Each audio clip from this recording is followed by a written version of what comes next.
Hello friends, ओम श्री गणेशाय नमः। जय श्री कृष्णा। आप सभी का स्वागत है आपके अपने यूट्यूब चैनल पर। फ्रेंड्स, आज हम आपको इस वीडियो में बताने जा रहे हैं साल 2021 की श्रावण मास की पुत्रदा एकादशी की पौराणिक व्रत कथा, महत्व, नियम और उत्तम और तेजस्वी संतान प्राप्ति के लिए किए जाने वाले अचूक उपाय के बारे में। फ्रेंड्स, वीडियो शुरू करने से पहले आपसे रिक्वेस्ट है, अगर आप हमारी चैनल पर नए हैं और आपने अभी तक चैनल को सब्सक्राइब नहीं किया है तो प्लीज़ सब्सक्राइब कीजिएगा चैनल को, साथ ही प्रेस कीजिएगा बेल आइकन को, जिससे नए वीडियो से रिलेटेड नोटिफिकेशन आपको तुरंत प्राप्त हो सके। और वीडियो पसंद आने पर वीडियो को लाइक और शेयर जरूर कीजिएगा ताकि सभी भक्तों को इस वीडियो का लाभ प्राप्त हो सके। और कमेंट बॉक्स में जय श्री कृष्णा जरूर लिखिएगा। हिंदू धर्म में एकादशी व्रत की बड़ी महिमा है। पद्म पुराण के अनुसार स्वयं महादेव जी ने नारद जी को उपदेश देते हुए कहा था, एकादशी महान पुण्य देने वाली होती है। एकादशी प्रत्येक महीने में 2 बार आती है, एक शुक्ल पक्ष में, दूसरी कृष्ण पक्ष में।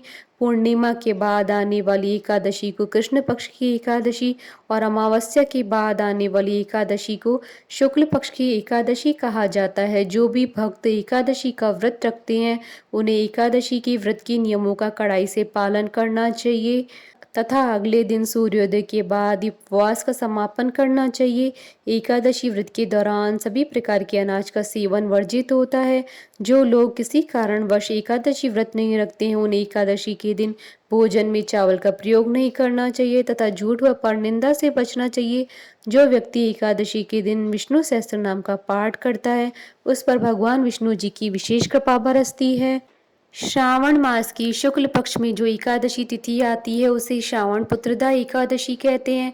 श्रावण की पुत्रदा एकादशी विशेष फलदायी मानी जाती है। मान्यता है कि इस दिन व्रत और पूजा पाठ करने से संतान प्राप्ति का वरदान प्राप्त होता है। इसके अलावा एकादशी का व्रत रखने से मन की चंचलता समाप्त होती है और धन समृद्धि की प्राप्ति होती है।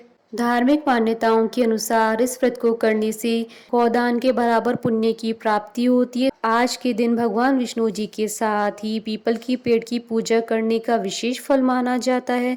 जो भी जातक पुत्रदा एकादशी का व्रत रखता है उसे सदाचार का पालन करना चाहिए। इस व्रत में वैष्णव धर्म का पालन करना होता है। इस दिन प्याज, बैंगन, पान, सुपारी, लहसुन, मांस, मदिरा आदि चीजों से दूर रहें। पति पत्नी को भगवान विष्णु जी का ध्यान करना चाहिए और मूली, मसूर दाल से परहेज करना चाहिए। व्रत में नमक से भी दूर रहना चाहिए। साथ ही कांसे के बर्तन में भोजन नहीं करना चाहिए। इस व्रत की पूजा यदि पति पत्नी दोनों जोड़े से करे तो विशेष फल की प्राप्ति होती है। जिन लोगों के पहले ही संतान है वो इस व्रत को करें तो उनकी संतान दीर्घायु होती है। इसके अलावा जो व्यक्ति इस व्रत को करता है उसके समस्त पापों का नाश होता है और मरणोपरांत उसे मोक्ष की प्राप्ति होती है। हिंदू पंचांग के अनुसार इस बार श्रावण पुत्रदा एकादशी 18 अगस्त 2021 बुधवार के दिन है। फ्रेंड्स, अब आइए जानते हैं श्रावण पुत्रदा एकादशी पर उत्तम और तेजस्वी संतान की कामना के लिए किए जाने वाले अचूक उपाय के बारे में। प्रातःकाल पति पत्नी दोनों संयुक्त रूप से भगवान श्री कृष्ण की उपासना करें। संतान गोपाल मंत्र का जाप करें। मंत्र जाप के बाद पति पत्नी प्रसाद ग्रहण करें। गरीबों को श्रद्धा अनुसार दक्षिणा दें, उन्हें भोजन करवाएं। फ्रेंड्स, अब आइए प्रारंभ करें श्रावण पुत्रदा एकादशी की पौराणिक व्रत कथा।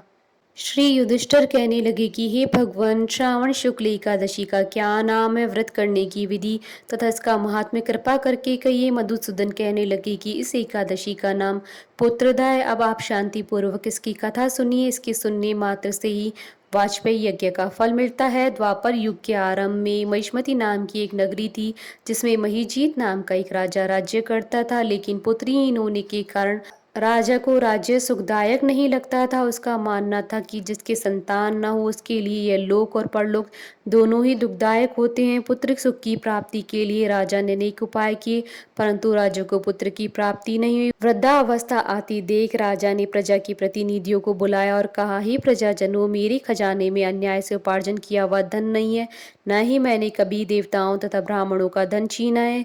किसी दूसरे की धरोहर भी मैंने नहीं ली है। प्रजा का पुत्र के समान पालन करता हूँ।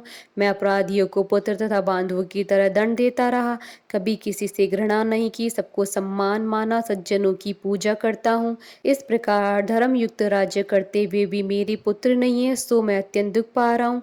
इसका क्या उपाय है? राजा महीजीत की इस बात को विचारने के लिए मंत्री तथा प्रजा के प्रतिनिधि वन को गए। वहां बड़े बड़े ऋषि मुनियों के दर्शन किए। राजा की उत्तम कामना की पूर्ति के लिए किसी श्रेष्ठ तपस्वी मुनि को देखते फिरते रहे। एक आश्रम में उन्होंने एक अत्यंत वयोवृद्ध धर्म की ज्ञाता बड़े तपस्वी, परमात्मा में मन लगाए हुए, निर्हार, जितेंद्रिय, जितात्मा, जित क्रोध, सनातन धर्म की गूढ़ तत्वों को जानने वाले समस्त शास्त्रों के ज्ञाता महात्मा लोमेश मुनि को देखा, जिनका कल्प के व्यतीत होने पर एक रोम गिरता था। सबने जाकर ऋषि को प्रणाम किया। उन लोगों को देखकर मुनि ने पूछा कि आप लोग किस कारण से आए हैं? निसंदेह मैं आप लोगों का हित करूंगा। मेरा जन्म केवल दूसरों के उपकार के लिए हुआ है, इसमें संदेह मत करें। लोमेश ऋषि के ऐसे वचन सुनकर सब लोग बोले, हे महर्षि, आप हमारी बात जानने में ब्रह्मा से भी अधिक समर्थ हैं, अतः आप हमारे संदेह को दूर कीजिए।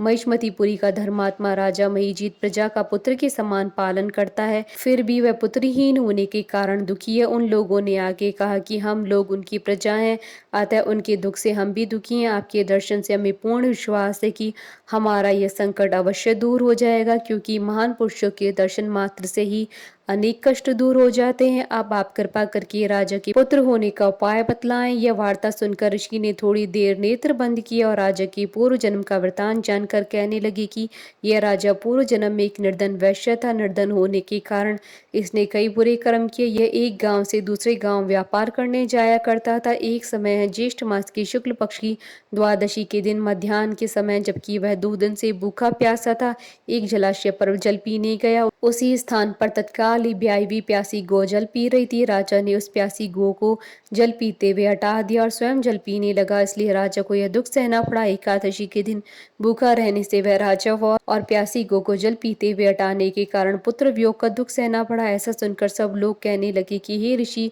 शास्त्रों में पापों का प्रायश्चित भी लिखाया आता है, जिस प्रकार राजा का यह पाप नष्ट हो जाए, आप ऐसा उपाय बतलाइए। लोमेश मुनि कहने लगे कि श्रावण शुक्ल पक्ष की एकादशी, जिसे पुत्रदा एकादशी भी कहते हैं, तुम सब लोग व्रत करो, रात्रि को जागरण करो, इससे राजा का ये पूर्व जन्म का पाप अवश्य नष्ट हो जाएगा, साथ ही राजा को पुत्र की अवश्य प्राप्ति होगी। लोमेश ऋषि के ऐसे वचन सुनकर मंत्रियों सहित सारी प्रजा नगर को वापस लौट आई।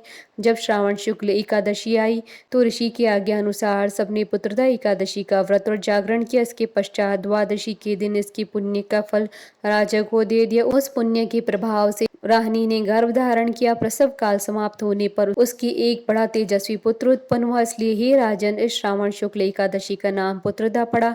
अतः संतान सुख की इच्छा हासिल करने वाले इस व्रत को अवश्य करें। इसके महात्मा को सुनने से मनुष्य सब पापों से मुक्त हो जाते हैं। इस लोक में संतान सुख भोग कर परलोक में स्वर्ग की प्राप्ति होती है। बोलिए भगवान विष्णु जी की जय, सनातन धर्म की जय।